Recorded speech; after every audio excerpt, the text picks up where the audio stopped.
অনুভূতি, ভালোবাসা, মায়া এই সব যত কম প্রকাশ করবেন, আঘাত করার সুযোগ মানুষ তত কম পাবে।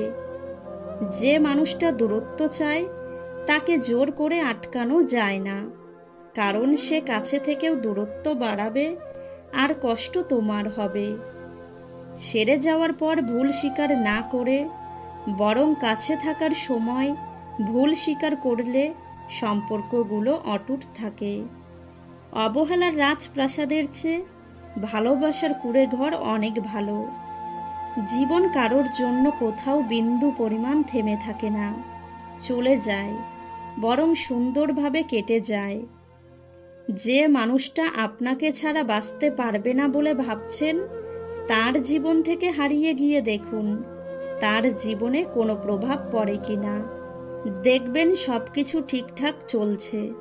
বড় জোর হুটহাট একটু আপনার অভাববোধ হতে পারে, এর বেশি কিছু না। সময়ের সাথে সাথে সব মানিয়ে যায়। আসলে মানুষ অভ্যাসের দাস।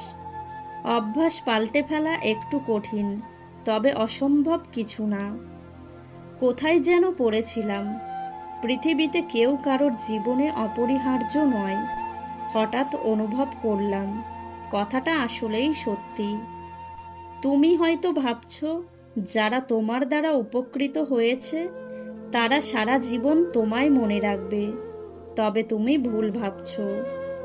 এই পৃথিবীতে অনেকের দ্বারা অনেকেই উপকৃত হয়, কিন্তু কয়জনই বা মনে রাখে? বেশিরভাগই মনে রাখে না।